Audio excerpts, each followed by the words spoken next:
young botanist touches a sacred moss and sees a hidden world.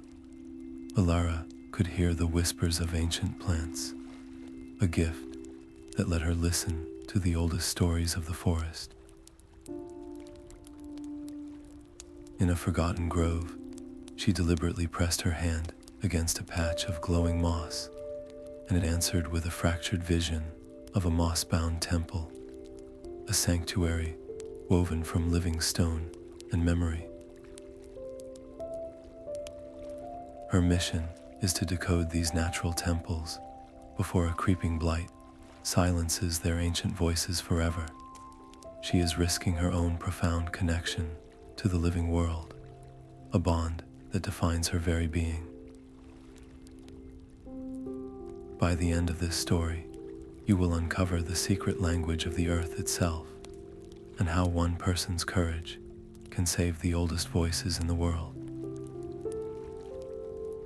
What unknown forces guard these sacred places, and what will they demand in return for their secrets? What would you risk to protect the oldest story you have ever heard?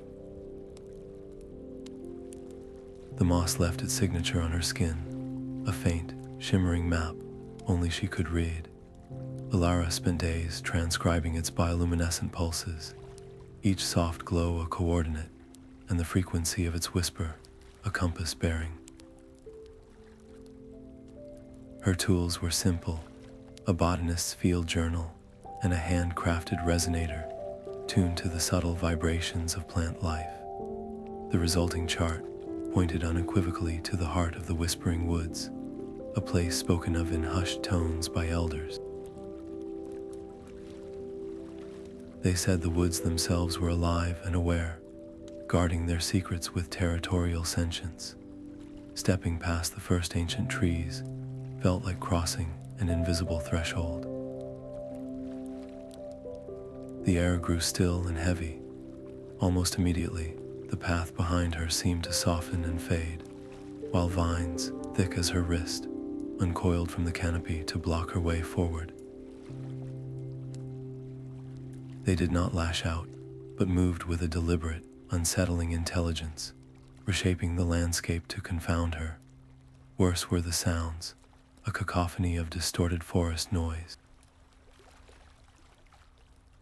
Bird calls echoed from the wrong directions, and the rustle of leaves sounded like frantic, whispered arguments just beyond her peripheral vision. It was a psychological siege, designed to erode not just her direction, but her very sanity. Her rational mind screamed at her to retreat, to heed the primal warning, but closing her eyes, she felt the map burning in her memory, a truth more solid than the shifting ground beneath her feet. She chose to trust the whisper, the gift the moss had given her. This was not a rejection from the forest, but a test of her faith in its deeper language. Every deliberate step forward, taken against the tide of fear, was an answer. The forest's fierce resistance only confirmed the immense value of what it protected. This was no longer just a personal quest for knowledge. The blight was a threat the woods itself recognized, and her journey had become a necessary intervention for its survival. Pushing through a final, punishing wall of thorns that seemed to clutch at her clothes, Elara stumbled into a sudden clearing. The disorienting sounds ceased. Here, the air itself seemed to hum with a latent, ancient power, a vibration that resonated in her very bones. Ahead, shrouded in shadow and veiled by hanging moss, lay the first moss-clad stones of the temple. The clearing held its breath. Before her stretched a chasm, bridged not by stone or wood, but by a living lattice of ancient, gnarled roots. They pulsed with a soft, subterranean light, the only way forward into the temple's shadowed maw. Elara took a cautious step onto the bridge, her boot sinking into the mossy weave. In that instant, the bridge came alive. Thick roots uncoiled with startling speed, whipping around her ankles and tightening like vise grips, halting her completely. A struggle was her first instinct, a primal urge to pull free, but the moment she tensed her muscles, the roots constricted further, the pressure bordering on painful. A deep, resonant voice, sounding less like a sound and more like the vibration of the earth itself, echoed in her mind. Who seeks to cross the threshold? State your purpose. Panic was a cold wave, but she forced it down. This was not a trap to be fought, but a question to be answered. Her gift was not for combat, but for connection. Closing her eyes, she stopped resisting the physical restraint and instead turned her focus inward. She reached for the well of feeling inside her, the profound reverence she held for the forest, the aching sorrow she felt for the spreading blight. She projected these emotions outwards, not as words, but as a pure, empathic signal. She showed the Sentinel the fractured vision the moss had given her, the memory of vibrant temples now threatened by a creeping silence. She offered her intent not as a demand, but as a plea, a shared desire for healing. For a long, terrifying moment, nothing changed. The roots held firm, the deep voice silent as it weighed her soul. Then, the pressure around her ankles lessened. The coiled roots began to loosen, their rough texture softening before they slowly retracted back into the bridge, becoming once more an inert, mossy path. A low grinding sound shuddered through the clearing. To the side of the entrance, a section of wall that had appeared solid began to move. An archway of stone and living moss grated open, revealing a steep, descending path that vanished into the earth. From below, a soft, green light emanated, pulsing gently like a slow, sleeping heartbeat. Passage was granted, but as she stepped toward the new opening, Elara felt a distinct shift in the air around her. It was a feeling of being observed, of her presence now being catalogued by something far older and more vast than the root Sentinel. She had passed the test, but in doing so, she had announced her arrival to the temple's deeper guardians. The air within the archway was cool and carried the scent of damp earth and ozone. Elara descended into the chamber of echoing growth, a cavern where the very walls were alive. A tapestry of mosses covered every surface, each patch throbbing with a soft, green light in a slow, rhythmic cadence. As she stepped forward, the rhythm faltered. The synchronized pulses fractured into a chaotic flicker, and the air grew thick, pressing in on her from all sides. A low, dissonant hum vibrated in her teeth, a clear signal of discord. The light in the chamber began to dim, the shadows at the edges creeping inward. She was out of tune, and the temple was rejecting her presence. Panic was a luxury she could not afford. To force her way through with sheer will would only deepen the dissonance, perhaps sealing her in permanent darkness. Instead, she made a choice born of her deepest instincts.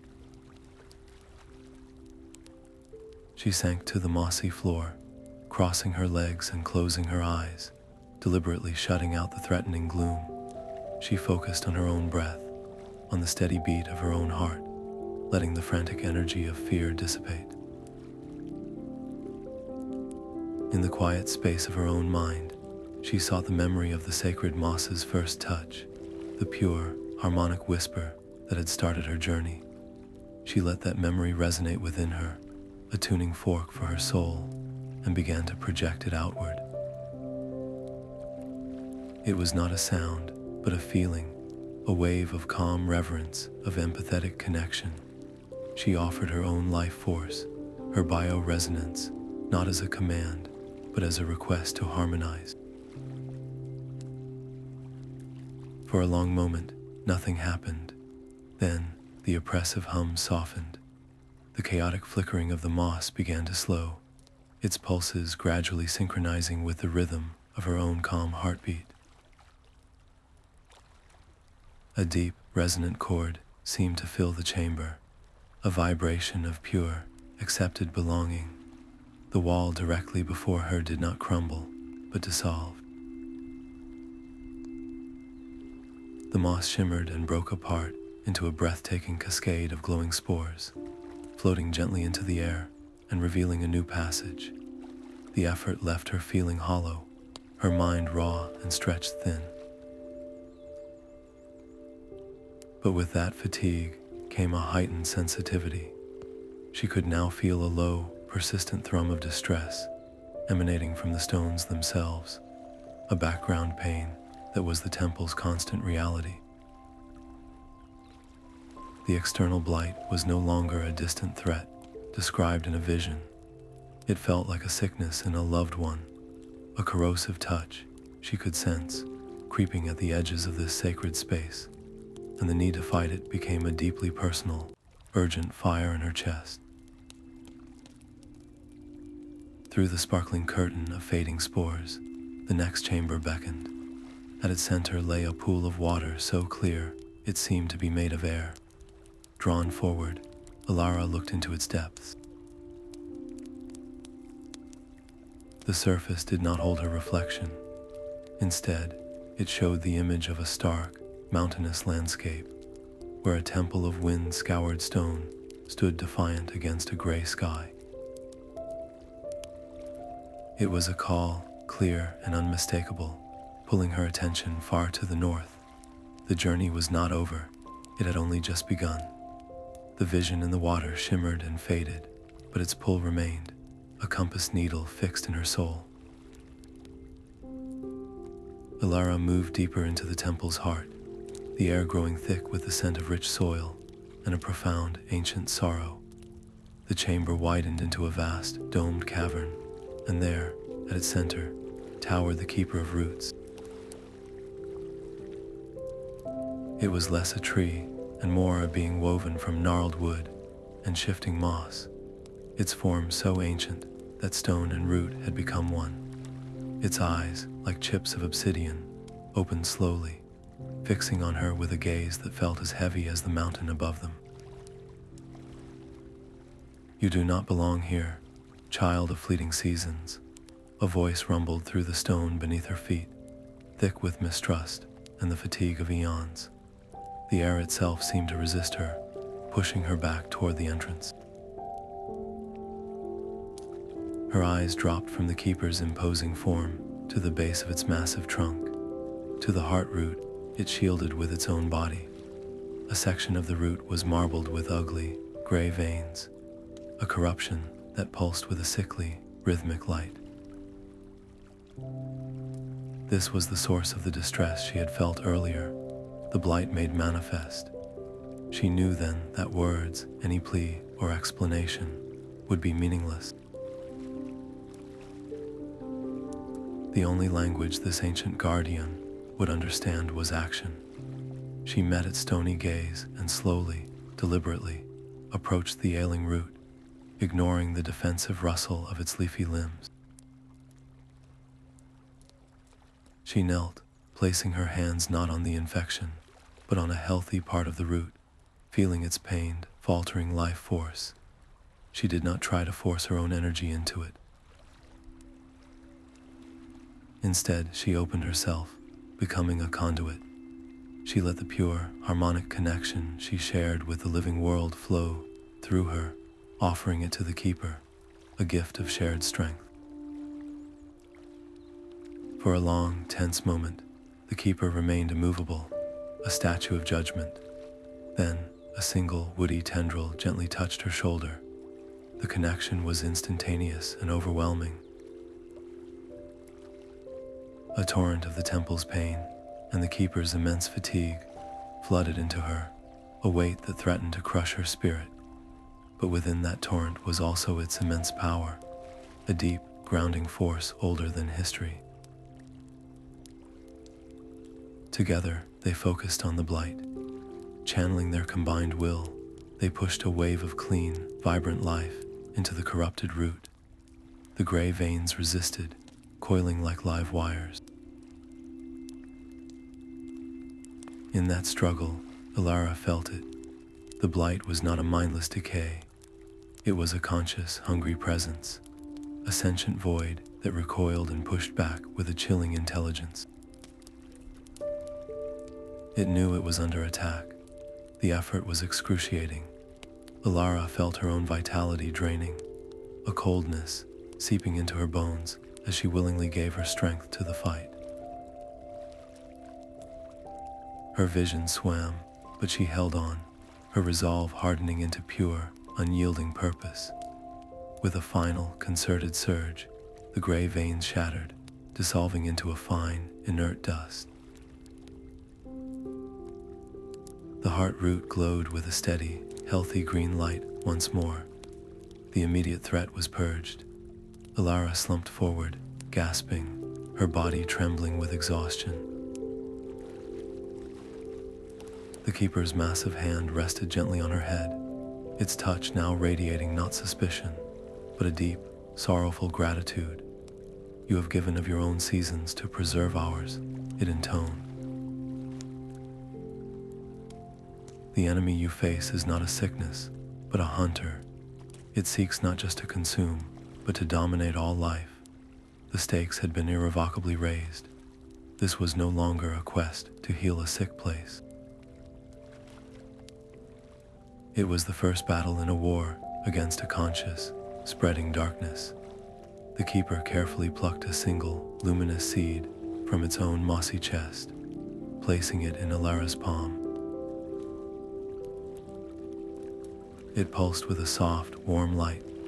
"Take this to the Stone Singer's Peak," it said, its voice already fading as it returned to its eternal vigil. "Where the earth speaks in granite and wind, this will be your key." The seed felt alive in her hand, a tiny, burning echo of the temple's heart, and a promise of the trials yet to come. The seed in her palm flared with sudden, urgent heat. A violent tearing sound ripped through the chamber as the ground near the freshly healed heart root split open. From the fissure, gray, desiccated vines erupted, lashing out like poisoned whips. They did not grope blindly. They struck with predatory focus, aiming directly for the root's core, seeking to reclaim the life Elara had just restored. The Blight had not retreated. It had been waiting. This was not a passive infection. It was an assault. Every instinct screamed at Elara to run, to preserve her own fragile life. But flight was a betrayal she could not commit. To abandon the keeper now, after sharing in its pain and its power, would shatter the bond they had forged. She was not a visitor here anymore. She was its guardian. In that split second, her choice was made. She planted her feet, her hand closing tightly around the keeper's seed. She did not know its full purpose, only the trust with which it was given. As the first gray tendril touched the heart root, she thrust the seed toward the earth, not with force, but with a desperate, focused plea for protection. The response was instantaneous and violent. The seed dissolved into a flash of green light where it struck the mossy floor. A thicket of brambles exploded from the ground, not the gentle moss of the temple, but a fortress of thorns as dark as iron and as sharp as shattered glass. They wove themselves into an impenetrable wall around the heart root, meeting the Blight's advance with a savage rustle. The gray vines recoiled, their tips sizzling where they touched the protective barrier. For a moment, the two forces held, a silent, straining war of growth against decay. The brambles held firm, but they were a shield, not a weapon. They could not push the Blight back, only contain its advance. The attack ceased as abruptly as it began. The corrupted vines withered into dust, leaving the iron brambles standing sentinel. The silence that followed was more terrifying than the noise. The blight had shown its face. It was not just a condition of the land. It was a hunter, and it had felt her presence, recognized her power as a threat. She was no longer just a researcher on a quest. She was a combatant in a war she was only beginning to understand, and the enemy now knew her name. Go, child of seasons. The keeper's voice resonated, strained but firm. Its obsidian eyes held a new respect and a profound worry. The hunter seeks to silence all voices. You must reach the stone singers before it does. The weight of that responsibility settled on her shoulders, heavier than any pack. The fate of this one sanctuary was secure for now, but how many others were under siege? The image of the wind-scoured temple from the pool blazed in her mind's eye, its call no longer a whisper, but a scream. It was not just a destination anymore, it was a race. The northern sun was a merciless eye in a bleached sky. Elara's journey across the vast plain was a trial of thirst and grit, each step sinking into sand that radiated a hollow, drained warmth. The keeper's seed now nestled safely in a pouch against her chest, pulsed with a gentle, constant rhythm. It was more than a key. It was her compass, its warmth intensifying when she veered toward hidden cracks in the earth, where a trickle of water sustained a tiny, defiant oasis. These secret springs were the only reason she survived, but finding them meant trusting the seeds pull over the evidence of her own eyes, which saw only a uniform, punishing emptiness. Here, far from the deep woods, the blight's corruption took a different form. She saw vast patches where the soil was not just barren, but gray and brittle, crumbling to dust at a touch. These were corrosive scars that actively sucked the life from the land, and crossing their perimeter made the seed grow cold and heavy against her skin. The air above them shimmered with a deceptive, sickly beauty, and the few twisted plants that clung to existence at their edges were monstrous parodies of life. Thorny stalks twitched without wind, and desiccated flowers turned to follow her movement. These were the Blight's scouts, and she quickly learned to give them a wide berth, moving by night when the cooler air made their movements sluggish. Her greatest challenge was not merely surviving, but witnessing the scope of the devastation. This was not a single infected forest. It was a spreading plague on the world itself. One afternoon, she came across the remains of a small, hardy grove. The trees were skeletal, their bark peeled back to reveal wood that was gray and spongy.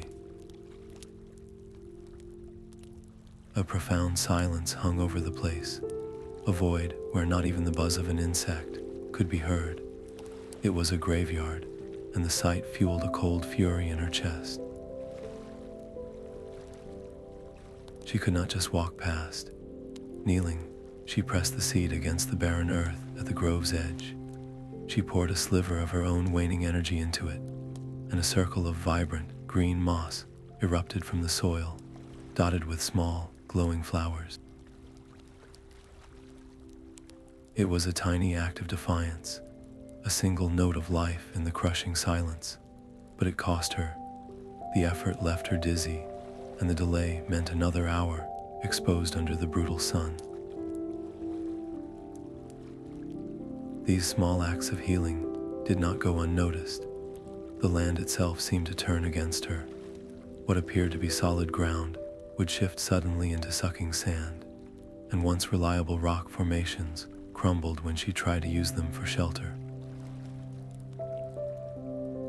The Blight was no longer just a presence. It was a conscious adversary, manipulating the terrain to slow her down, to break her spirit, to trap her in the open where its scouts could find her. The race was now a deadly chase, with the plains as its weaponized board. She finally stumbled into the rocky foothills as the sun bled into the horizon, her body aching and her water skin nearly empty. The air grew cooler, carrying the sharp scent of stone and alpine dust. Looking up, the sight stole her breath. Carved into the mountain face was a wide, natural archway, its edges shimmering with embedded crystals that caught the last of the twilight. They pulsed with a soft, inner light, a rhythmic, humming energy that was entirely different from the organic warmth of the Moss Temple. This was the entrance to the Stone Singer's Peak, a sanctuary not of soil and root, but of mineral and resonance. The promise of shelter was immense, but so was the uncertainty. What new language would she need to learn here, and what ancient, stone-hearted guardian awaited her in the dark? The crystalline archway hummed against her palm, a vibration that resonated deep in her teeth. Stepping inside was like entering the heart of a frozen chord. The air was sharp and dry, filled with the scent of ozone and crushed rock. All around her, the walls were not simple stone, but vast, multifaceted geodes, their crystalline interiors pulsing with a soft, captured light. In the center of the cavern stood the guardians, beings of pure, polished mineral that resembled human-sized, resting thunder eggs. They did not move, but the air around them thrummed with a complex, layered harmony. Elara understood immediately. This was a language not of words or empathy, but of pure, precise frequency. To awaken the temple, she would have to sing its song back to it. She approached the largest central crystal, a spire of pure amethyst that rose from the floor. As she drew near, a sequence of harmonic tones shimmered in the air, a beautiful and terrifyingly intricate melody. It was a test. She had to replicate the sequence perfectly. Taking a steadying breath, she opened her mouth and let the first note form. It was wrong. The moment the imperfect frequency left her lips, the cavern reacted violently. The crystals flared with a blinding white light, emitting a piercing, dissonant shriek that felt like needles in her brain. The very air seemed to solidify around her, a prison of agonizing sound that threatened to shatter her sanity. She stumbled, clutching her ears, her own voice stolen by the overwhelming noise. Panic was a luxury that would cement her fate. Forcing her mind to calm, she stopped trying to simply copy the crystal's song. She listened deeper, past the painful surface noise, to the fundamental resonance beneath it. And in that space, she remembered the first temple. She recalled the soft, organic whisper of the sacred moss, a melody of growth and decay, of patient, living time. It was a different language entirely, yet both were expressions of the earth's voice. Closing her eyes, she began to hum, not the crystal's rigid song, but a new melody. She wove the moss's gentle, biological rhythm into the crystal's sharp, mineral harmonics, creating a bridge between the living and the elemental. The dissonance ceased as if cut by a knife. The painful shriek vanished, replaced by a profound, approving silence. Then, the central amethyst crystal flared to life. It did not simply glow, it erupted, projecting a complex, three-dimensional map across the entire cavern's ceiling. It was a web of brilliant, golden lines crisscrossing the globe, connecting points of concentrated power she knew were the MossBound Temples, but woven through that golden light were ugly, black tendrils, corrosive veins of the Blight. She could see its points of origin, not random, but strategic, like an invasion force targeting key strongholds. And at the center of the web, one nexus point blazed with a concentrated, malevolent darkness. The scale of the crisis was staggering. This was not a series of local infections. It was a coordinated assault on the planet's vital network. As the map faded, the great central crystal shuddered. A small, perfectly formed shard of amethyst cracked from its tip, floating gently down to land in her open palm. It was warm and hummed with a steady, powerful energy. At the same time, the cavern wall behind the crystal did not simply open. The stone itself flowed like water, the crystals parting to reveal a steep, spiraling tunnel that plunged deep into the mountain. From its depths, she could feel a low, powerful thrum, the palpable flow of the ley line energy she had just seen mapped on the ceiling. The path forward was not across land, but through the very arteries of the world. The tunnel swallowed her whole, its walls humming with the deep, resonant power of the world's pulse.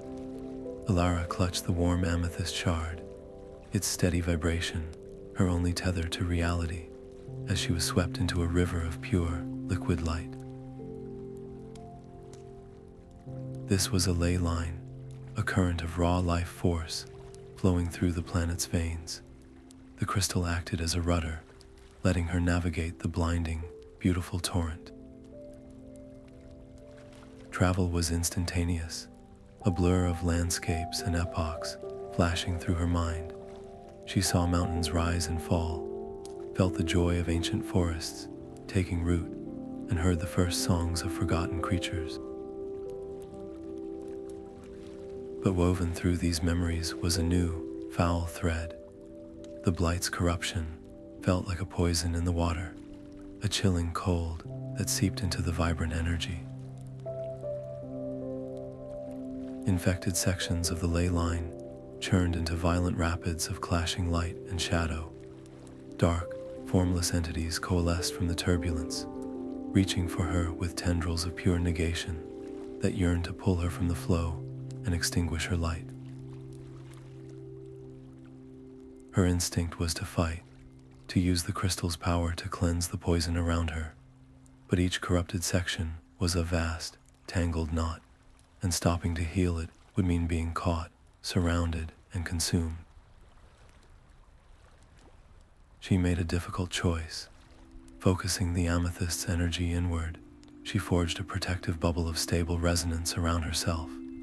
It was a desperate gamble, a blatant signal moving at speed through a network where the enemy hunted. She was choosing speed over stealth, hoping to outrun the Blight's notice to deliver her warning.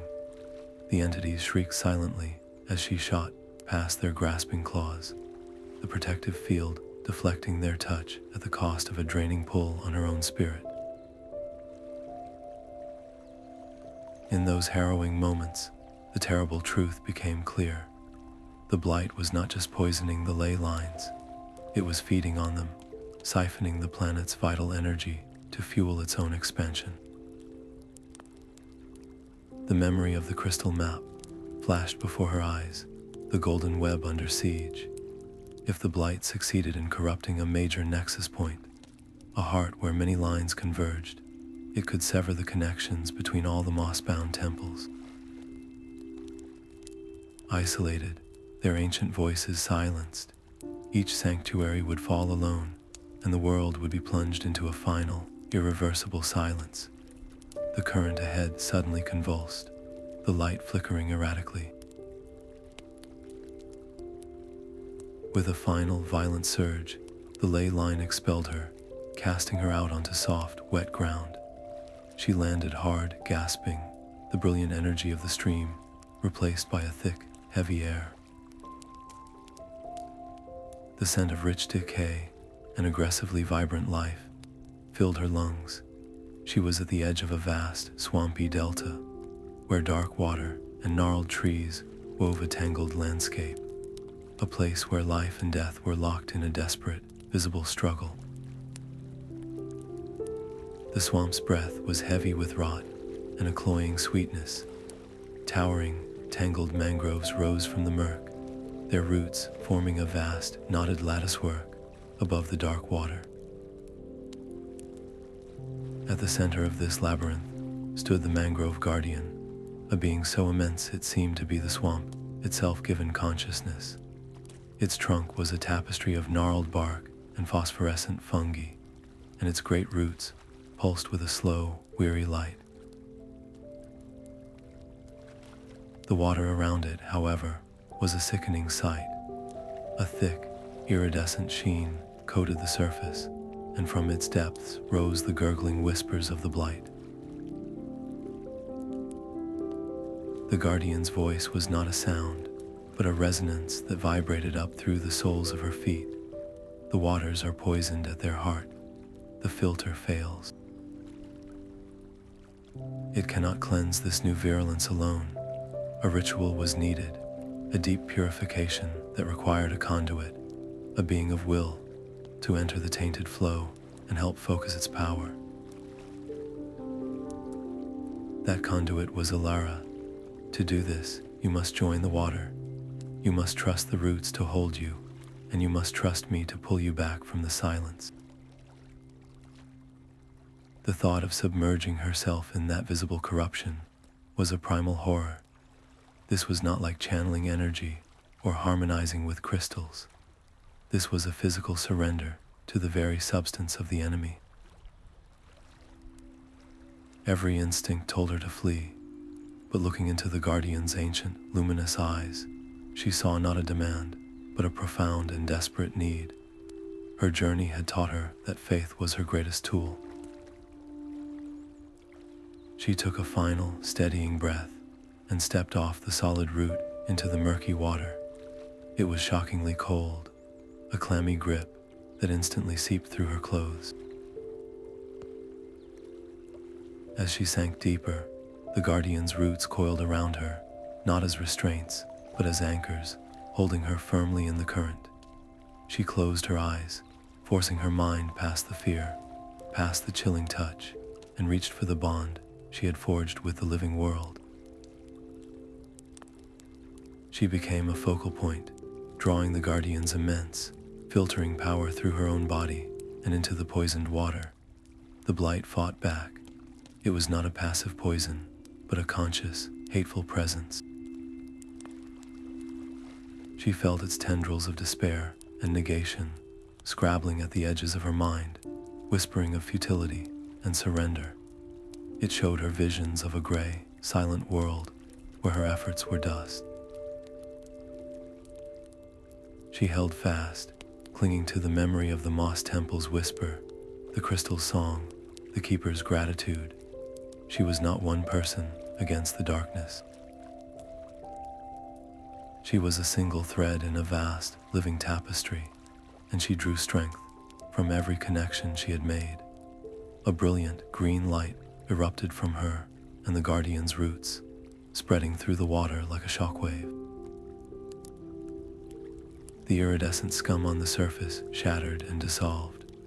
The water, once opaque and foul, cleared to a deep, clean amber.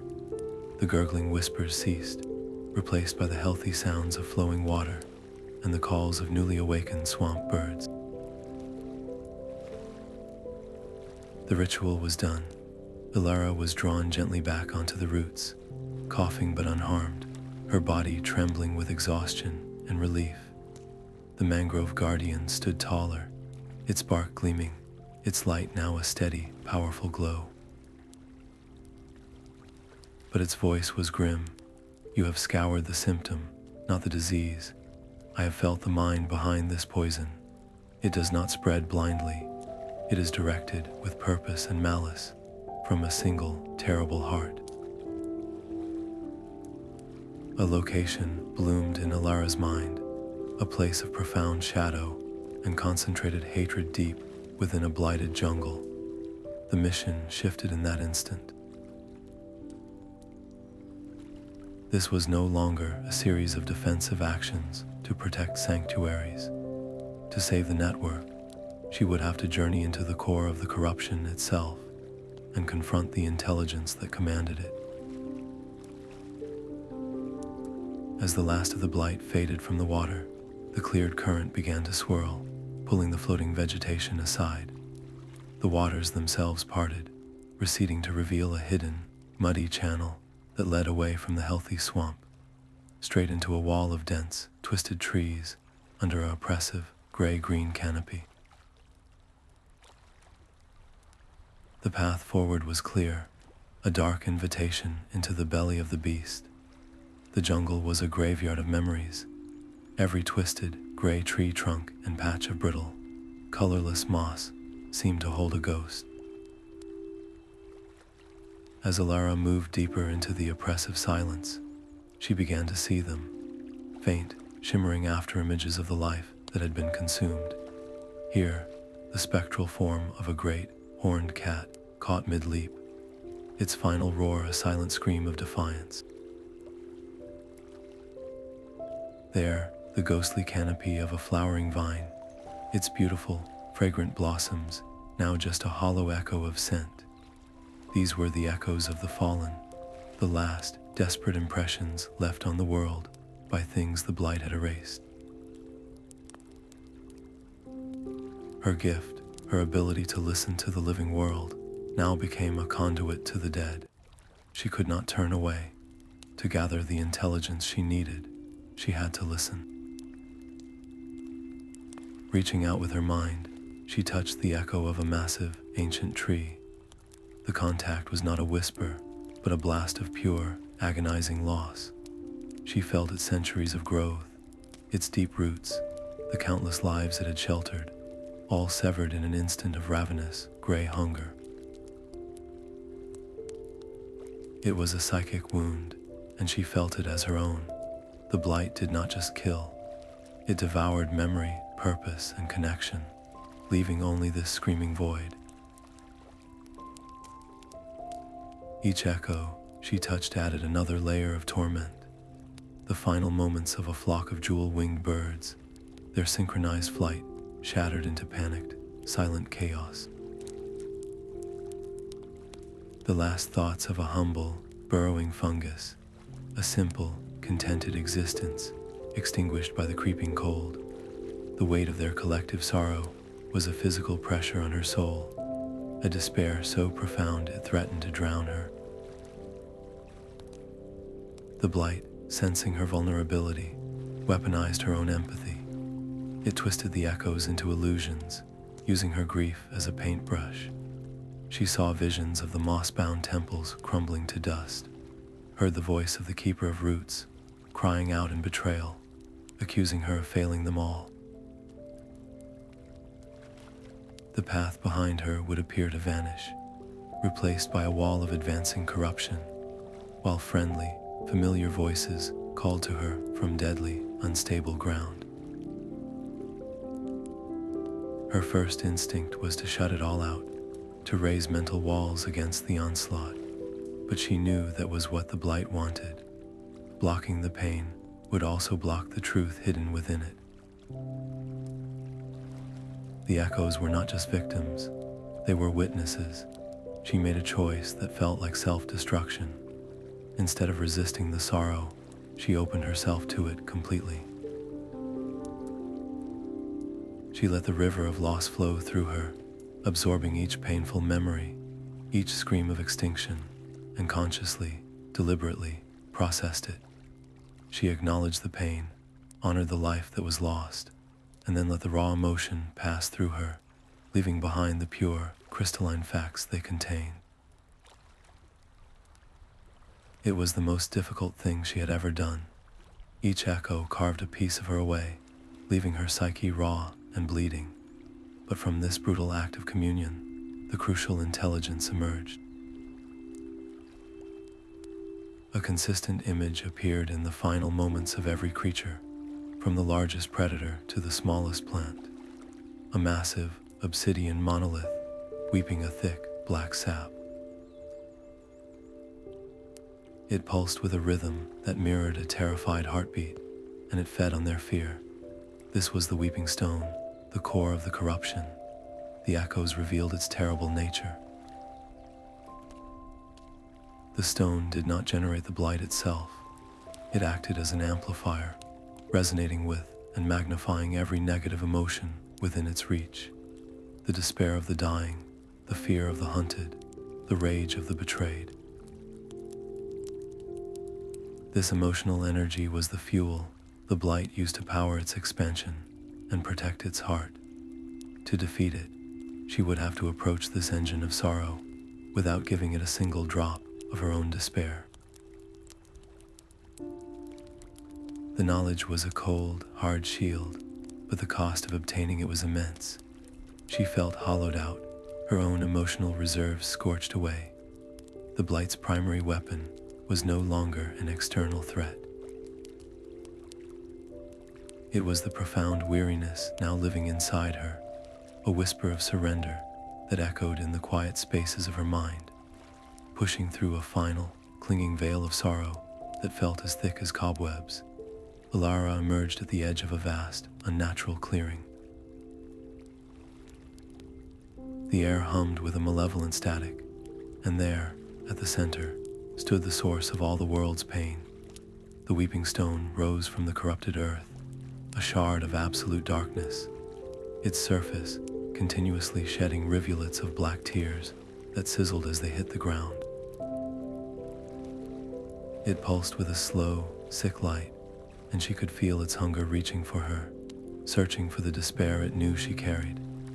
The weeping stone's hunger washed over her, a tide of amplified despair. A swirling vortex of pure shadow erupted from its base, a churning wall of negation that screamed with the voices of the fallen. To reach the monolith, she would have to walk straight into that storm. There was no other path. Drawing on every sanctuary she had saved, Elara began to weave her defense. The soft, patient whisper of the Moss Temple formed a foundation of calm. The precise, resonant song of the crystal spire layered over it, a structure of harmonic certainty. And then, she called upon the Keeper's seed, unleashing a burst of raw, defiant growth. Together, they fused into a shield of shimmering, vibrant life that enveloped her, a single point of green light against the consuming dark. She stepped forward, and the vortex shrieked in protest. The pressure was immense, a physical and psychic weight that sought to grind her into dust, but the true assault came from within. The stone reached into her mind, pulling her deepest fears to the surface and magnifying them 1,000-fold. She saw herself failing the Keeper, the heart root crumbling to dust under her touch. She heard the crystal's song shatter because of her imperfect voice. She felt the crushing weight of the Mangrove Guardian's trust as the poisoned water dragged her down into silence. Every moment of self-doubt, every shred of her perceived inadequacy became a weapon turned against her. Her shield flickered, the light dimming as despair clawed at its edges. To fight back with anger, or to try and deny the pain, would only feed the stone. She understood that now, at the peak of the torment, gasping against the suffocating sorrow, she made a choice that felt like surrender. She stopped resisting. She let the memories of her failures wash over her, acknowledging each one. Yes, she had been afraid. Yes, she had felt weak. But within those memories, she searched for and found their counterweight. She focused on the feeling of the root's gratitude, a warmth that had thawed her own cold fear. She remembered the crystal's map, blazing across the cavern, a gift of clarity and trust. She held onto the image of the swamp water clearing, a moment of shared, triumphant healing. She gathered every spark of connection, every fragment of joy and hope she had experienced on her journey, and she began to channel that energy back into her shield. It was a transformation. The shield was no longer just a barrier. It became a beacon. The vortex of despair recoiled from this unfamiliar power, this energy it could not consume. The shrieking shadows writhed, their forms destabilizing. The fate of every MossBound temple, of the entire living network, narrowed to this single, straining point of light in the darkness. With a final, concerted push of will, Elara took another step, and the shield of hope slammed into the heart of the vortex. The conflicting energies did not explode. They convulsed. The air itself seemed to tear, and a sound like a great, cracking glacier echoed through the clearing. A jagged fissure split the obsidian surface of the weeping stone from top to bottom. Through the crack, a brilliant, captive light poured forth, pure and desperate, the stolen essence of life the Blight had tried to extinguish. Without a moment's hesitation, Elara thrust her hand into the fissure. Her fingers closed not around cold stone, but around a core of searing, living light. It was the captured spirit of the first sanctuary, the primordial MossBound Temple, and it pulsed with a terrified, frantic energy. The moment she touched it, the weeping stone screamed. The sound was not a noise but a physical shock wave that buckled the ground and sent cracks racing up the monolith's face.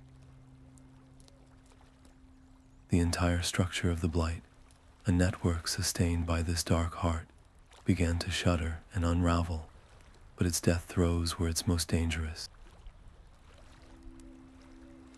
The swirling shadows coalesced into solid, terrifying forms.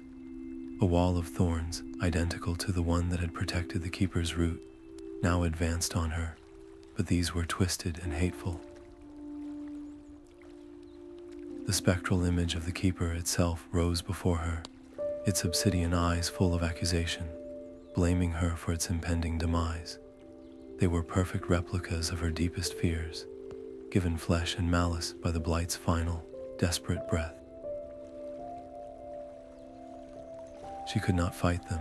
To let go of the spirit now would mean its recapture and the end of all hope. Holding the trembling light with one hand, she faced the onslaught. The solution was not defiance, but offering. She looked past the keeper's angry visage to the memory of its true, grateful touch. She met the advancing thorns not with a shield, but with an open heart, remembering the protective fortress they had once formed. This mental acceptance made the illusions flicker, but they did not vanish. The spirit in her hand was too weak, its light guttering like a candle in a storm. It needed more strength than it had left, more power than she could channel. There was only one source left. Elara made her choice. She closed her eyes and did not push her energy into the spirit. Instead, she opened a vein in her own soul, willingly pouring a portion of her own life force, her very connection to the living world, into the primordial light. It was the ultimate sacrifice, a permanent diminishment of the gift that defined her. She felt it leave her, a chilling hollowing out, as if a part of her hearing had gone suddenly, permanently deaf.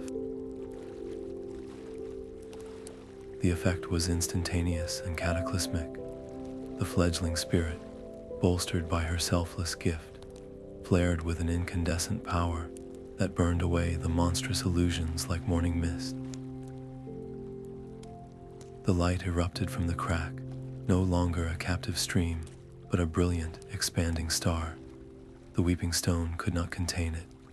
With a final, deafening roar of shattering obsidian, the monolith exploded outward. But the destruction of the heart was not the end. It was the trigger. As the shards of darkness fell like black rain, the released energy of the primordial spirit did not simply fade. It pulsed outward in a visible, golden wave, racing across the land, seeking the corrupted connections the Blight had forged, a chain reaction of cleansing light that would either heal the world or break it. The wave of light did not simply wash over the world, it listened. As the golden energy surged through the ley lines, Elara felt its raw, untamed power coursing through her, a force that could scour the land clean, but leave it a sterile blank slate. Her mind became the lens.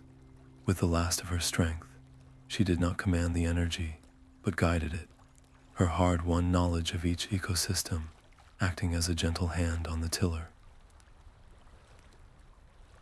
She directed a soft, soaking rain of light onto the fragile plains, coaxing dormant seeds to life without eroding the delicate soil.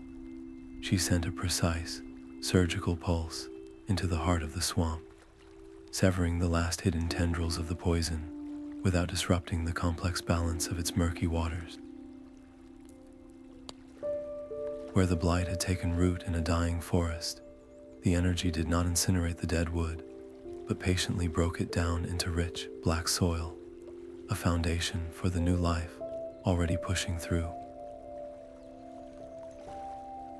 Across the globe, the transformation was visible. On the vast plains, the gray, brittle scars crumbled, replaced by a carpet of vibrant wildflowers that bloomed in a riot of color under the sun. In the whispering woods, the defensive vines that had once blocked Elara's path relaxed, their thorns softening into fragrant blossoms. Deep within the earth, the keeper of roots felt a warm, vibrant strength flow back into its heartwood, while the stone singer's crystals hummed with a clean, clear tone they had not known for centuries. This was not a return to what was, but a rebirth into something new, a world healed but irrevocably changed by the struggle. As the last vestige of the corrosive darkness dissolved into harmless mist, the oppressive hum that had filled the blighted jungle vanished. A profound, aching silence fell, so complete it felt like a physical presence. And then, a single, clear note of birdsong pierced the quiet, tentative at first, then followed by another, a hesitant duet that grew into a chorus. It was the sound of a world remembering how to live. The world was saved, but Elara was broken. She collapsed to her knees, the last of her strength spent, as the triumphant chorus of birdsong echoed around her. Her body felt hollowed out, a fragile shell, reaching out with her mind, a reflex as natural as breathing. She sought the familiar whisper of the grass beneath her, the hum of the nearby trees. But the vibrant symphony she had known her entire life was gone. In its place was only a faint, distant echo, like a beloved song heard from the far side of a vast lake. The profound connection that had defined her, the gift that had guided her every step, was now a ghost. A crushing sense of loss washed over her, colder and more personal than any fear she had faced. Had the price for this victory been her very soul? What was a botanist who could no longer hear the plants? What purpose did she have left in a world she had saved, but could no longer truly speak to? As the sun warmed her skin, a different kind of awareness began to seep into the void left by her sacrifice. She could feel the solid, patient strength of the earth supporting her. She could see, with her own eyes, the brilliant green of new moss spreading over the scorched ground. She could smell the clean, rain-washed air. The connection was not gone. It had been transformed. It was no longer a conversation between two beings, but a quieter, more fundamental understanding. She was not a listener anymore, but a remembered part of the world's story. Her purpose had evolved from being the voice of the temples to becoming their guardian in memory, a living legend whose tale would inspire future generations to listen more carefully to the world around them. This was the true, bittersweet heart of heroism, a quiet understanding that the greatest victories are often paid for with a piece of oneself, a soft rustling, not of wind, but of immense, deliberate movement, drew her gaze upward. At the edge of the clearing, where the blighted trees were already putting forth new, pale green shoots, two figures stood. The keeper of roots was there, its bark now rich and vibrant, its obsidian eyes holding not judgment, but a deep, sorrowful gratitude. Beside it, the Mangrove Guardian rose from the cleansed earth, its form shimmering with health, the air around it thick with the scent of fresh water and blooming fungi. They did not speak, for no words were needed. Their mere presence, radiant with renewed life, was a testament to her success and a silent acknowledgement of her profound sacrifice. They had come to witness the start of a new era and to stand with the one who had made it possible. The silence between them was a language of its own, filled with the weight of history and the quiet hum of a world restored. Then from the forest, from the stone, and from the water they came. The keeper of roots settled its immense form. The stone singer's crystalline facets shimmered into being, and the Mangrove Guardian rose from the cleansed earth, its presence a cool, deep current. Other, more subtle forms joined them, a council of guardians representing every MossBound temple, gathered for the first time in centuries, their collective attention focused on the hollowed woman at their center. A voice woven from wind and stone spoke into the stillness. We name you the Chronicler. You are the decoder of our oldest histories, the bridge to the fleeting world of mortals.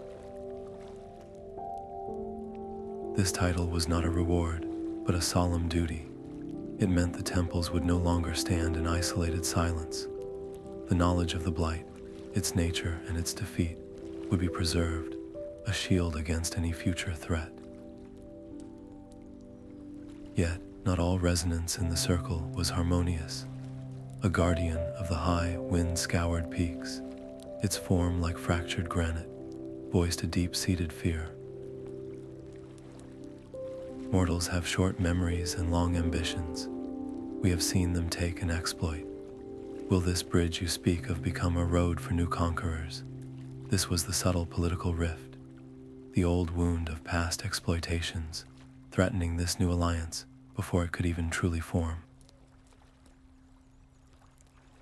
Elara felt the tension, a discordant note in the gathering's harmony. She was exhausted, her own gift diminished, but she drew upon a different strength, the diplomacy forged in understanding both worlds. She did not dismiss their fear. She met it. My connection was never about ownership, she said, her voice soft but clear. It was about listening. A partnership cannot be built on subjugation, only on mutual respect and the shared goal of protection. I am not here to speak for you to my kind, but to remind my kind of your voices.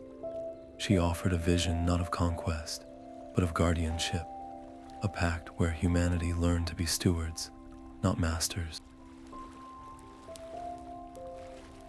Her words, born from her sacrifice, carried a truth that slowly eased the tensions, weaving a fragile thread of trust. The Council's agreement was a seismic shift in the world's balance. The long-term survival of the temples was now secured by this united front, but the responsibility for maintaining that unity settled squarely on Elara's shoulders. She was now the keeper of a fragile peace, the interpreter between ancient power and mortal potential. As the gathered guardians began to fade back into their respective elements, their forms dissolving into mist and light, a final, quiet miracle occurred. At Elara's feet, where a drop of her blood and tears had mingled with the soil, the earth stirred. A young sapling, its bark already shimmering with a familiar, soft light, pushed through the ground. It was a child of the seed the keeper had given her, the very one that had sprouted the iron thorns in defense of the heart root. This new growth was no fortress, but a promise, a symbol of a beginning forged from an end. The sprouted seed felt warm and alive in her palm, a tiny, pulsing heart of potential. With the silent blessing of the council, Elara chose a neutral, life-rich valley where 3 ecosystems gently converged. As she pressed the seedling into the soil, the earth itself seemed to sigh in approval. What happened next defied every law of nature she had ever studied. The temple did not just grow, it sang itself into existence. Moss spread like a verdant tide, climbing living pillars of wood that rose from the ground, while crystals bloomed from the soil in perfect, harmonic patterns, their facets humming with soft light.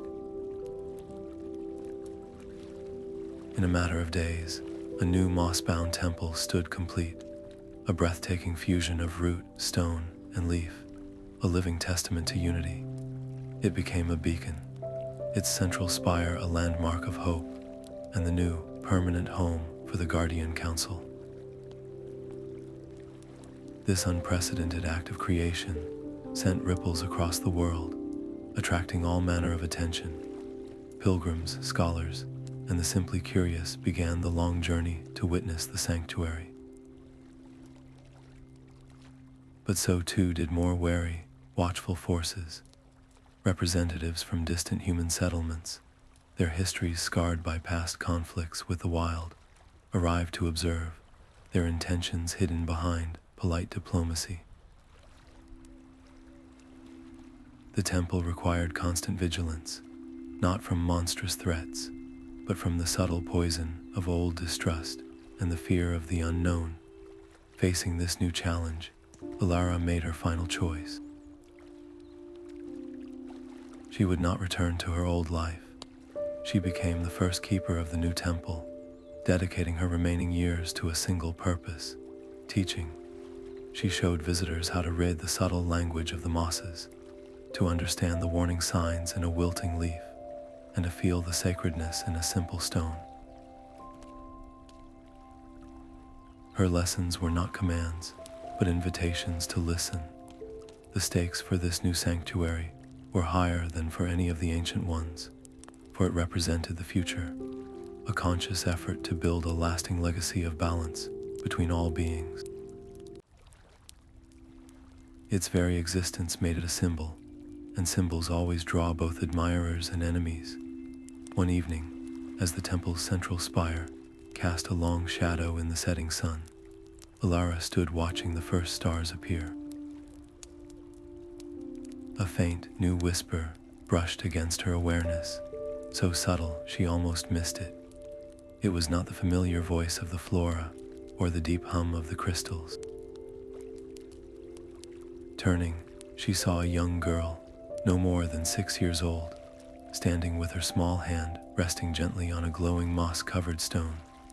The child was listening, her head tilted, a look of quiet wonder on her face.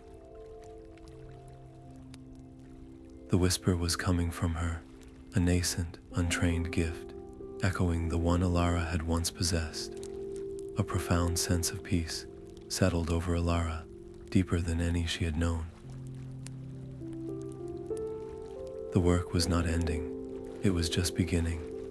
Elara placed the child's small hand upon the central moss, its surface cool and humming with latent energy. "Tell me what you feel, Lyra." The girl closed her eyes, her brow furrowed in concentration. Then her expression shifted from focus to pure wonder. "I hear a river," she whispered, her voice full of awe. Not with my ears, but inside. It is deep under the ground, sleeping. Can we wake it up? This was not the gentle whisper of plants Elara had known. This was a raw, elemental call to the flow and power of water itself, a manifestation of the temple's gifts that was entirely new and untamed. The realization was a bittersweet ache in Elara's chest. Her own profound connection was now a memory, a ghost of what it once was. How could she guide a power she could no longer fully perceive? The old methods, the ones built on her own empathic bond with flora, were useless here. She felt a surge of frustration, the ghost of her lost ability, a constant, silent companion. But watching Lyra's unbridled excitement, she knew she had to evolve. She could not teach from her own past, but from its lessons. So she began not with instruction, but with story. She told Lyra of the Mangrove Guardian, of how the swamp's waters were poisoned, and how trust, not force, had cleansed them. She spoke of balance, of how a river must be respected for its power to be channeled, never commanded. She taught the principles she had lived, translating her epic journey into simple parables of harmony and listening. Her growth into a mentor was not about reclaiming what she had lost, but about transforming her loss into wisdom for another. The true test came when Elara led Lyra to a patch of dry, cracked earth at the temple's edge. The girl looked at the barren ground, then at her teacher, uncertainty in her eyes. Elara simply nodded. You heard the river, now ask it to come and visit. Lyra knelt, placing both palms flat on the ground. She did not strain or push. She hummed a low, soft note, a childish imitation of the deep resonance Elara had described from the stone singers. For a long moment, nothing happened. Then the earth darkened. A trickle of clear water welled up between Lyra's fingers, then another, coalescing into a small, bubbling spring that began to soak the parched soil, spreading a circle of vibrant green moss in its wake. Watching the water flow, a genuine smile touched Elara's lips for the first time in a long while. The Chronicles were safe. The knowledge of the temples, the hard-won understanding of balance, and the memory of the Blight would not die with her. It would live on, adapted and evolving in the hearts of the next generation, the only true shield against the silence ever returning. Her work was ensuring that shield would be strong. As Lyra laughed with delight at her creation, Elara turned her gaze to the distant horizon, where the mountains met the sky. New students would come, each with their own unique gifts, and with them, new challenges and new adventures. The world was vast, and its protection was now a story being passed forward, one lesson at a time. The new temple's central spire hummed with a low, steady tone, a sound that resonated not just in the air, but across the planet. Elara and the United Council had woven the purified ley lines into a living web of communication, a whispering network that connected every MossBound temple in an instant.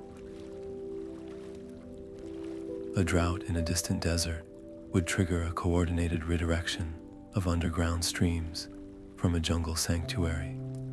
A sudden, unnatural frost threatening a coastal grove would be met with a surge of thermal energy channeled from a volcanic temple. The world's sanctuaries were no longer isolated bastions, but a single, breathing organism capable of healing itself in real time. This network was the ultimate fruit of Elara's decoding, a global community acting as a planetary immune system. Yet, Such power demanded a constant, exhausting vigil. The ley lines required a subtle, continuous flow of harmonized energy to remain clear and stable, a drain on the guardians that left little room for error. The fear of misuse was a shadow in every council meeting. What if someone learned to tap into this stream, not to heal, but to control? What if they could silence a temple's voice, or, worse, twist its power for domination? Elara's solution was as elegant as it was secure. She designed a system of shared guardianship, where no single entity controlled the flow. Access to the network was granted not by a key, but by a state of being, a specific empathic resonance that could not be faked. She encrypted the communications within complex, layered harmonics, a song that only a truly balanced and benevolent heart could sing. It was a network built on trust, designed to reject any signal born of greed or aggression. This made the sanctuaries stronger than ever, but it also painted a colossal target on the entire system. The network was now the single most valuable creation in the world, and its protection was the Council's greatest burden. One evening, as Elara traced the shimmering lines of energy on the central spire's surface, feeling the familiar, healthy pulse of 1,000 connected sanctuaries, a flicker caught her attention. It was a signal, faint and utterly alien, a harmonic she had never encountered. It pulsed once, a single, clear note of profound age and isolation, originating from a landmass across the vast ocean, a continent marked on no human map. Then, as quickly as it appeared, the signal vanished, leaving behind only a ringing silence and an undeniable call. The strange signal pulsed once more in Elara's mind, a ghost of a note from across the sea. Its call was undeniable, a siren song of pure, untapped mystery. She immediately convened the council, her decision already firm.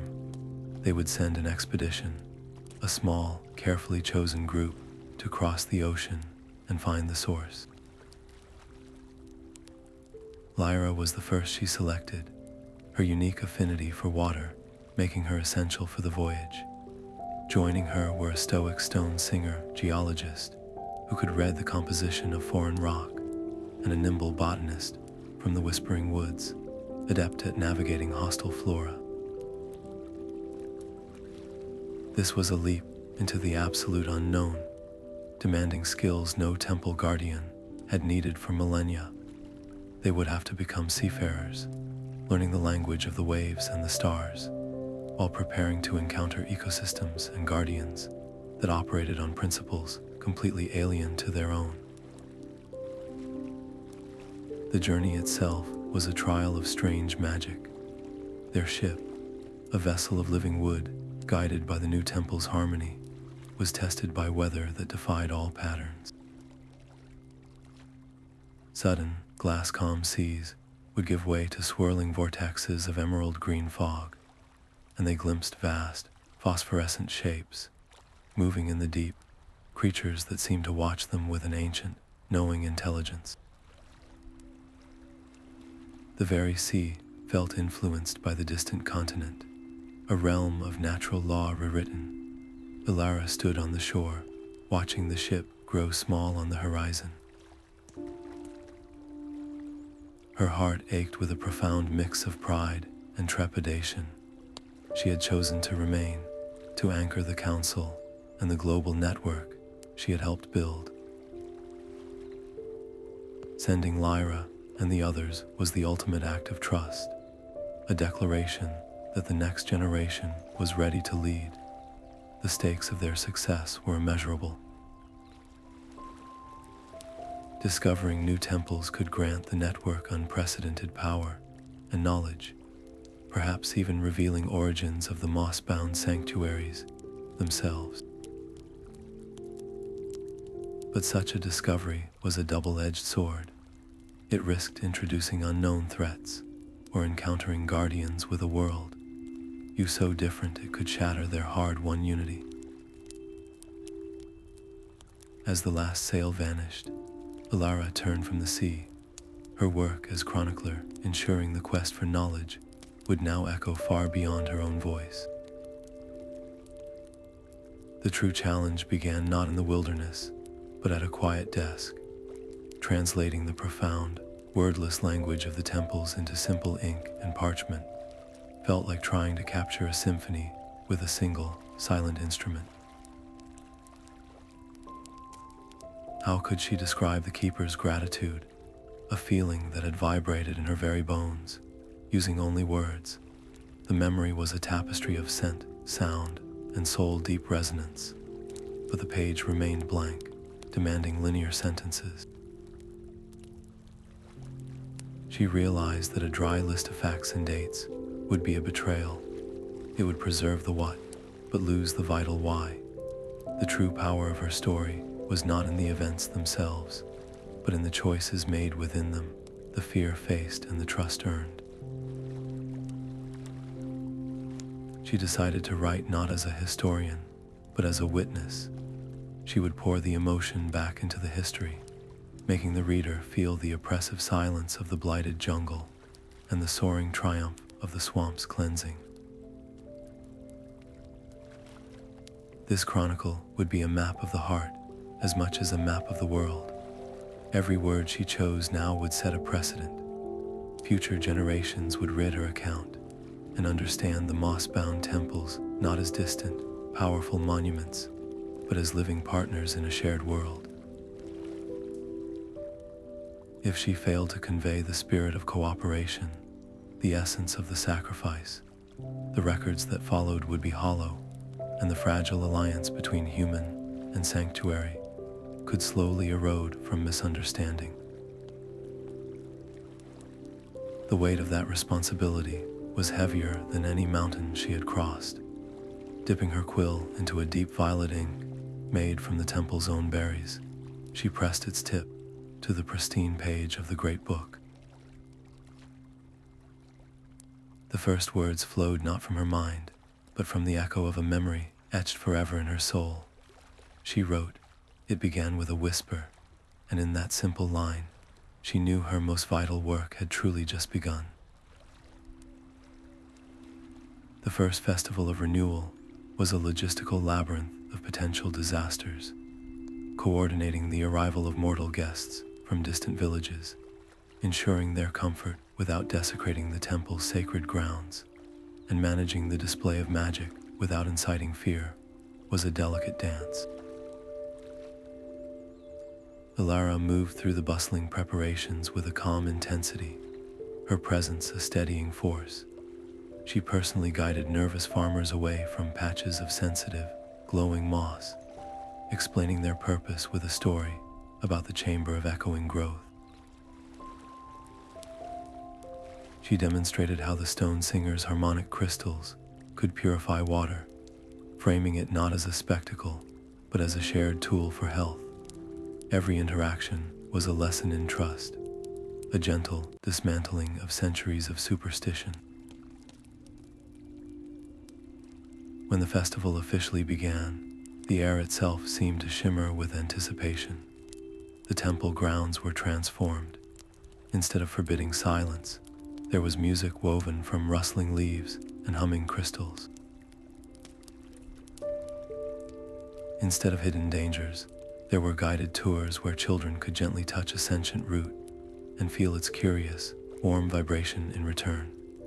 The grand finale was a symphony of controlled growth and light, where vines spiraled into the night sky to burst into showers of harmless, bioluminescent spores that drifted down like starlight. The crowd's gasps of wonder were a balm to Elara's soul. There were no accidents, no panicked misunderstandings, only shared laughter and wide-eyed awe. As the glowing spores settled on the mingling crowds, Elara watched a young boy from a nearby village offer a piece of his bread to a shy, fox-like creature woven from living moss. The creature hesitated, then accepted the gift with a delicate bow before vanishing back into the shadows. In that simple, unscripted moment, she saw the fragile piece solidify into something enduring. The festival was no longer just a celebration.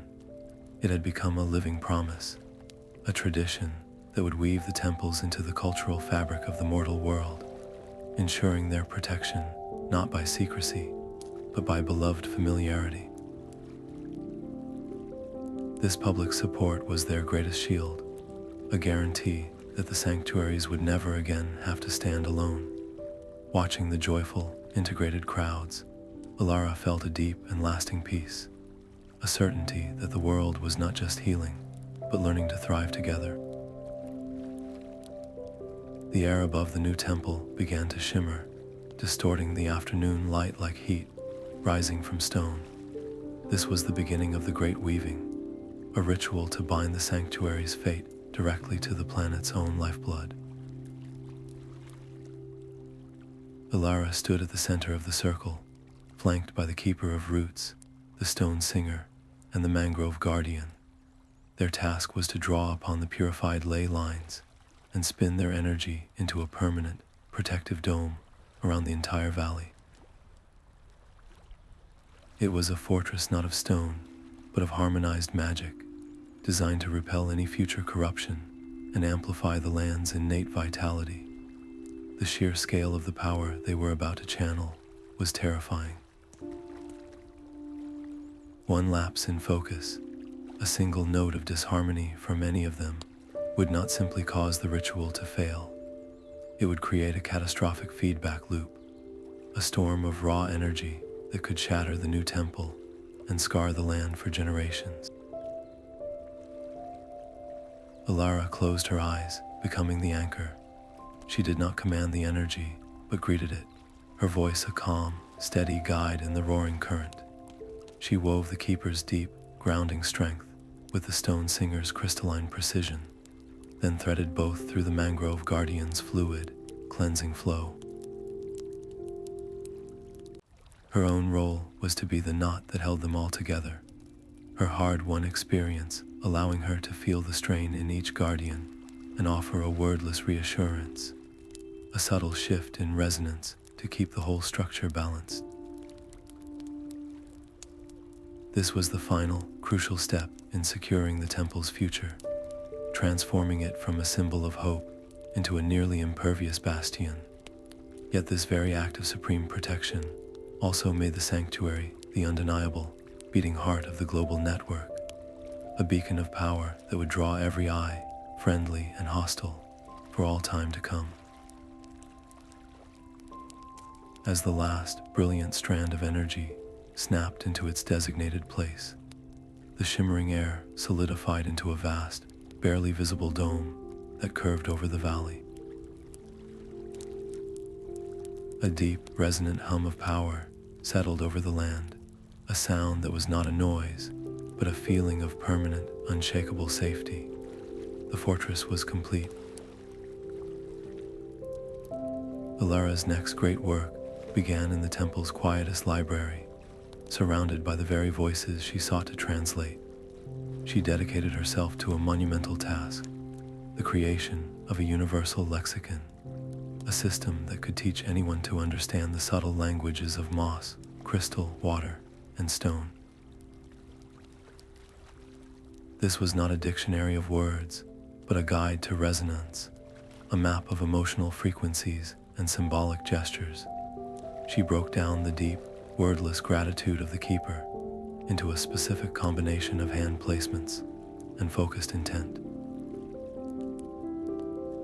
The precise harmonic song of the crystals was translated into a series of simple, hummed scales. Even the fluid, cleansing intent of the swamp's water was coded into a pattern of rhythmic breaths and open-palmed offerings. Her goal was radical, to democratize a knowledge that had once been a rare, innate gift, allowing any dedicated person to form a basic bond with the sanctuaries. Yet this act of codification created a quiet schism among her own scholars. Some argued that by condensing profound, spiritual communication into a structured system, she was stripping the magic of its soul, reducing a sacred conversation to a set of instructions.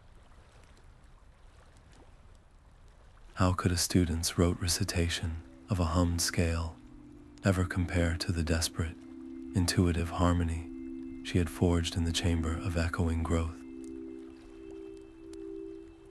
The debate was a constant tension, a fear that the lexicon would create technicians of nature instead of true partners. Elara listened to these concerns with deep respect, for they echoed her own fears. In response, she designed the lexicon not as a rigid textbook, but as a living, evolving framework. Each lesson was paired with a story from her journey, a parable that conveyed the feeling behind the technique.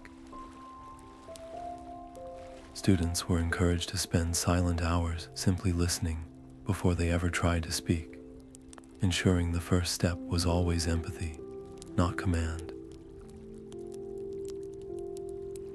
The stakes of this project could not be higher. The lexicon was the key to scaling the temple's teachings, to ensuring their wisdom could be carried to every corner of the world and woven into the fabric of countless cultures. Without it, the knowledge risked remaining an obscure secret, vulnerable to being lost once more to time and forgetting. Its success meant the cultural survival of the sanctuaries, their voices becoming a permanent part of humanity's shared heritage. The day she published the first hand-copied edition, she felt a distinct chapter of her life settle into place, a quiet closing that was both an ending and a beginning. Later that afternoon, she paused near the central crystal spire. There, she saw a young novice, his brow furrowed in concentration, carefully holding his hands in the prescribed greeting from the lexicon. He hummed the introductory scale, his voice tentative but clear. In response, the great crystal pulsed once, a soft, warm light washing over him in a clear and unmistakable welcome. Watching that simple, successful exchange, a profound and peaceful satisfaction filled Elara's heart. The whispers were safe, and they were now learning to speak in countless new voices. The polished stone of the ambassador's airship gleamed like a beetle's shell against the temple's organic spires. He was a man of precise angles and tailored gray silk, a stark contrast to the flowing moss and soft light, and he bowed with a formality that felt both respectful and alien. His city-state, Ethelberg, formally recognized the MossBound network as a sovereign entity and wished to establish diplomatic ties. For the first time, the ancient sanctuaries were not just magical wonders to be studied or feared, but a political power to be negotiated with. The ambassador's words were honeyed, speaking of shared progress and the betterment of all, but his eyes, sharp and calculating, kept drifting to the central spire, clearly measuring the potential energy thrumming within it. He wanted access, not just to knowledge, but to the very source of the temple's power for his city's insatiable engines. Elara felt the weight of the moment, a pivot point for the entire network. To refuse could breed resentment and isolate the temples from the wider world of man. To agree without caution could see their sacred energies harvested like a resource, their magic reduced to a commodity. She listened to his proposals for hours, her mind a whirlwind of competing priorities. Finally, she made her decision. She agreed to a partnership, but on her terms. The temples would share their profound ecological wisdom, teaching Ethelberg how to heal its scarred industrial zones and live in balance with the land. In return, The city would pledge to protect all natural sanctuaries within its borders and share its own technological advancements, but only those that aligned with the principle of non-exploitation, clean energy, and sustainable growth. It was a delicate, fragile bridge built over a chasm of vastly different worldviews. The stakes were monumental. This alliance could funnel immense resources into the global network, accelerating healing and protection on an unprecedented scale.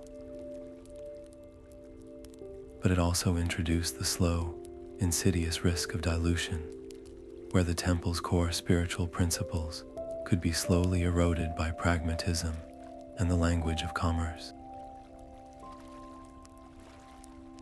After the ambassador departed, a signed accord resting in his case, Elara stood alone in the quiet chamber. She unrolled the schematic he had left behind, a design for a clean energy generator inspired by the ley lines themselves. The lines were elegant, the theory sound.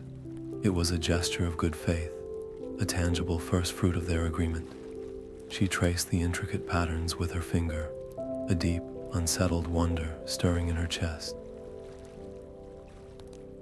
Was this the next necessary evolution of harmony, or was it the first step on a path that would lead them far from the simple, sacred whisper that had started it all? The dream began not as an image, but as a scent. Elara awoke with the taste of petrichor and ancient pollen on her tongue, the spirit of the first MossBound Temple, a palpable presence in her moonlit chamber. Night after night, the vision returned, clearer each time. It showed her a forest so primordial, its canopy blocked the sun itself, and at its heart pulsed a sanctuary woven not just from moss and stone, but from the very concept of life. This was the deep wood, a realm predating history, where the original language of nature was first spoken. The summons was undeniable. Her work as chronicler, for all its triumphs, had only decoded copies of a text whose original lay hidden in that unexplored darkness. To truly secure the future of the sanctuaries, she needed to understand their absolute origin. Yet the thought of leaving the security of the new temple, of abandoning her council and her students, sent a cold dread through her. This was not a call to defend, but to discover, and the dangers of a world untouched by any guardian were utterly unknown. What primeval forces, what ancient and indifferent sentience might dwell in a place that had never known a human footstep. The Blight, for all its malice, was a corruption of a system she understood. The deep wood was the system itself in its raw, untamed state. The risk was immense, a gamble that could unravel all she had built, but the potential reward was the final, missing piece of the puzzle. One quiet dawn, her decision was made. She packed a small satchel with only a journal, a water skin, and the warm, quiet pulse of the amethyst shard from the stone singers. She pressed a gentle kiss to the leaves of the young sapling Lyra had nurtured, a silent promise to return. Then, without ceremony or farewell, that MIGHT, Chinese letter her resolve, Elara stepped onto a narrow path, leading away from the temple's humming spires. Her face turned toward the distant, shadowed horizon, and followed the call of the dream into the waiting silence.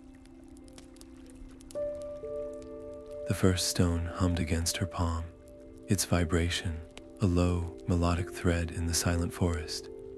Elara had found the path of the ancients, a winding trail marked by moss-crowned monoliths that held the world's oldest memories. To proceed, she had to do more than listen. She had to understand. Placing both hands on the cool, rough surface, she opened her mind. A song flooded her senses, a symphony of crushing pressure and slow, patient cooling, the story of the stone's own birth from the planet's molten heart. It was a history of solitude, of eons spent holding the weight of the world. To decode it was to feel that immense, patient strength as her own. A correct interpretation made the next stone in the sequence glow softly, guiding her forward. But a single moment of distraction, a misinterpretation born of haste, and the path would simply vanish.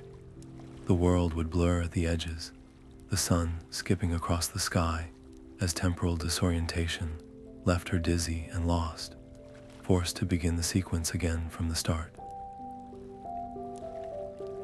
The temptation to rush was a constant whisper, a fear that the Blight might be advancing elsewhere while she lingered in this timeless place. Yet she made a conscious choice. She walked with a slow, reverent pace, sitting for hours with each stone, absorbing not just the facts of the story, but the emotion within it. She learned of the first spark of consciousness in a pool of primal water, a simple, joyous awareness of being. She felt the moment that awareness first reached out and touched a growing vine, a bond forged not of need, but of wonder. This was not a history of domination, but of collaboration, a dance of mutual recognition between the living earth and the spirit within it. Each lesson was a foundational piece of knowledge, a principle of existence. The stakes of this learning were absolute. To master the language of this path was to understand the fundamental laws of life's balance. With this knowledge, she could potentially inoculate the sanctuaries, teaching them to recognize and reject the signature of corruption before it could ever take hold. This was the ultimate decoding, the chance to build an immune system for the world itself, rendering a threat like the Blight impossible. The final monolith stood twice her height, its surface a swirl of fused crystal and granite. As she touched it, the song was not of a single event, but of the great, silent expanse before time began. She did not fight the emptiness. She embraced it, her own spirit becoming a quiet vessel for the void. In that perfect harmony, the stone did not crack or crumble. It dissolved into a shower of brilliant, golden light that soaked into the soil at her feet. The very air seemed to inhale. Before her, the dense, tangled wall of the forest rustled and then parted, the trees drawing back their branches in a gesture of profound welcome. The path ahead did not lead to a temple of moss or crystal. It opened into a grove where the trees were so ancient. Their bark had the smooth, layered texture of millennia, their leaves shimmering with a light that seemed borrowed from the first stars. They were not merely old, they were living history, the silent witnesses to every story the stones had sung, made manifest. The air in the grove was not for breathing, but for knowing. It tasted of concepts yet unformed, of green before the first leaf unfurled. In the center, where light pooled without a source, hung a single luminous seed. It was not a physical thing, but the idea of one, and from it emanated the first whisper that had ever given a name to life. This was the origin point, the genesis seed of the MossBound Temples. To communicate with it was her final trial, but how do you speak to a consciousness that predates words? Elara's first attempts were instinctive. She tried the structured lexicon she had written, the hummed scales of the crystals, the empathic projections she had used with the keeper. Each effort was met with a profound, gentle silence. Her methods were like trying to explain a symphony to someone who had only ever known the dawn.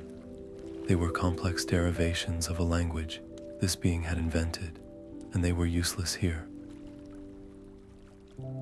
The silence was not rejection, but a patient waiting. Panic was a cold stone in her chest. Failure here was absolute. To be locked out of this ultimate sanctuary meant her entire journey, all her sacrifices, would become a closed loop, a story with a missing first chapter. The future of the sanctuaries depended on understanding their past. In that moment of utter desperation, she let go. She stopped trying to speak and simply began to be. She sank to the soft, non-earth of the grove and opened the floodgates of her memory. She did not shape the thoughts into stories or lessons. She poured out the raw emotion of her journey. The visceral fear of the root sentinel's grip, the soaring triumph of the swamp's cleansing, the hollow ache of her sacrifice at the weeping stone. She showed it the face of Elara, lit with wonder, and the feeling of the council's trust settling on her shoulders. She offered her love for the world not as a declaration, but as a tapestry of feeling, woven from every connection, every loss, and every fragile hope she carried. This was not a language of words or symbols. It was a language of being. The Genesis seed pulsed, and for a timeless moment, she felt its ancient, solitary consciousness touch hers. It had been waiting for this, not for a decoder of its old languages, but for a living repository of its ongoing story. A being of pure concept, recognized its own purpose reflected in her mortal heart. The light from the seed intensified, condensing into a new form that drifted toward her. It was the seed of tomorrow, an artifact not of wood and pulp, but of pure potential. It contained the blueprint for every sanctuary yet to be conceived, the unwritten future of the MossBound network. As it touched her palm, it did not rest there. It melted into her being, a warmth that spread through her veins and settled in her soul. She was no longer just the chronicler. She had become the living bridge, the conduit between the primordial past and the unwritten future. The grove of first words began to fade around her, the ancient light softening into the familiar green glow of her own temple's mosses. The transition was seamless. One moment she was at the origin of everything, and the next she stood at the edge of the central spire, the hum of the unified network, a gentle vibration in the air. No time had passed, yet everything had changed. The seed of tomorrow was now a quiet, burning potential within her, a responsibility more vast than any she had ever known. The warmth of the seed of tomorrow settled not in her hand, but in her soul, a quiet fire that recalibrated the very rhythm of her being. Elara soon understood the profound truth. There was no artifact to wield, no seed to plant. She herself was the vessel. The slow, familiar creep of time across her skin ceased. A small cut from a thorn healed not in days, but in moments, leaving no scar. She was becoming the Eternal Chronicler, a permanent thread woven directly into the temple network's living memory, her own life now bound to the enduring pulse of the sanctuaries. Her purpose was no longer to act in fleeting moments, but to exist as a constant, to remember every lesson, and to inspire across centuries. She was transitioning from a hero of the past into a legend of the everlasting present. This transformation carved a silent, painful chasm between her and the mortal world she cherished. She watched as Elara, her first and most beloved student, grew from a gifted girl into a confident woman, her hair touched by strands of gray that Elara's would never know. The easy camaraderie they once shared was now tinged with a subtle, unspoken reverence. Her old friends from the villages would share stories of their grandchildren, their lives a beautiful, rapid bloom next to her own enduring stillness. She had to learn to view events not through the passionate, immediate lens of a mortal life, but from the long, patient perspective of the temples themselves, where a century was but a single breath. It was a lonely ascension, a price paid in the quiet currency of receding connections. Yet, Elara did not resist this destiny. She consciously embraced it, shaping her eternal presence into a gentle, constant force for guidance. She became a living archive, her very existence a reminder of the cost of imbalance and the sacredness of the pact between all living things.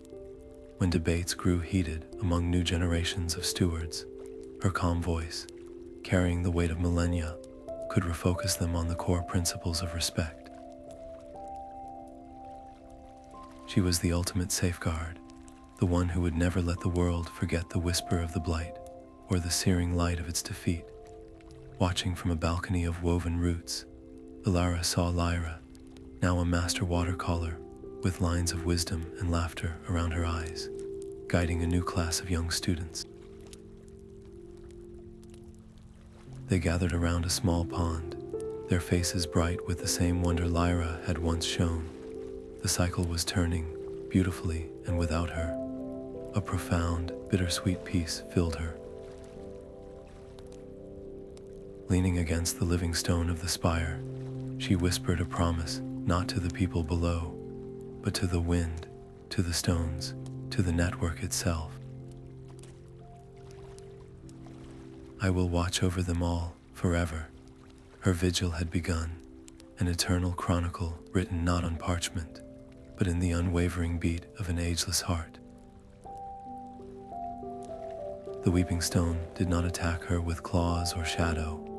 It offered her a dream, a vision so perfect it was an exquisite torture. The air shimmered, and she saw it. A world where her connection to the living earth was not a fragile gift, but an absolute command. Every root, every stream, every gust of wind answered her unspoken thought. The Blight was gone, not destroyed, but bent to her will, its corrosive power reshaped into a tool of perfect, unchallenged order. She would never be alone, never be misunderstood, never feel the ache of a severed bond again. It was everything she had ever secretly yearned for, a solution to all her pain, but the price was a single, monstrous condition. In this world, nothing had a voice of its own. The forest did not whisper, it obeyed. The stones did not sing, they waited for her command. The free, chaotic, beautiful will of the world would be silenced forever, replaced by the sterile harmony of her own lonely control. This was the Blight's final, most insidious weapon. It was not trying to kill her. It was trying to recruit her, to make her the new, benevolent face of its own hunger for domination. For one heart-stopping moment, the temptation was a physical pull, a warmth that promised an end to all struggle. Then she saw Lyra's face in the vision, her eyes empty of wonder, her hands moving not with instinct, but with robotic precision. She remembered the Keeper's trust, not given as to a master, but to a partner. To accept this offer would be to betray every sacred connection she had fought to protect. It would make her the very thing she had set out to defeat. With a cry that was both agony and liberation, Elara tore her mind from the beautiful lie. She did not raise a weapon. She did not summon a shield of thorns or a wave of cleansing light. Instead, she turned inward, gathering not power, but memory. She held the patient rhythm of the moss, the clear song of the crystal, the deep strength of the root, and the flowing forgiveness of the water. She wove them together with the most painful memory of all, the hollow ache of her own severed connection, the very sacrifice that had saved the primordial spirit. She offered this composite of every lesson, every loss, and every love to the captured temple spirit trapped within the stone. She did not ask it to fight. She asked it to heal. Opening a vein in her own soul once more, she poured a final, permanent portion of her own life essence into the fledgling light. This was not an attack, it was a transfusion. Her selfless act created a resonance so pure, so fundamentally opposed to the Blight's nature, that it could not be rejected. The spirit, supercharged by her ultimate gift, flared with an incandescent white light and did not push the corruption away. It drew the Blight's corrosive energy into itself. The violent, hateful shadows were not vaporized. They were absorbed, their chaotic frequencies slowing, calming, and unraveling as the spirit performed a miraculous act of alchemy. It transmuted the energy of absolute control back into the music of free, wild, untamed life. The gray tendrils dissolved into a soft, golden mist that smelled of rain and fresh soil. The weeping stone did not explode. It sighed, its dark form crumbling into a mound of rich black earth, from which a single luminous flower immediately bloomed. The victory was not one of destruction, but of profound and creative redemption. In that final moment, Elara truly understood her journey. She had not come to conquer a monster. She had come to heal a sickness, and in doing so, she had completed her own transformation from a listener who sought understanding into a healer who embodied it. A profound quiet settled over the temple, a silence rich with completion rather than emptiness. Elara ran her fingers over the bark of a young, vibrant tree, feeling the steady, healthy pulse of life within. She remembered the woman she had been, a solitary soul listening to whispers in a forgotten grove, her world defined by a single, fragile connection. That bond was gone, a hollow space inside her that would never again be filled with the direct chorus of the living world. Yet in its place, something vaster had grown. Her personal loss had become the foundation for a global symphony. From the whispering woods to the stone singer's peaks, every sanctuary now pulsed in harmony, their energies woven into a resilient network that breathed as one. She was no longer just a listener. She was the memory of the song itself, the keeper of the balance.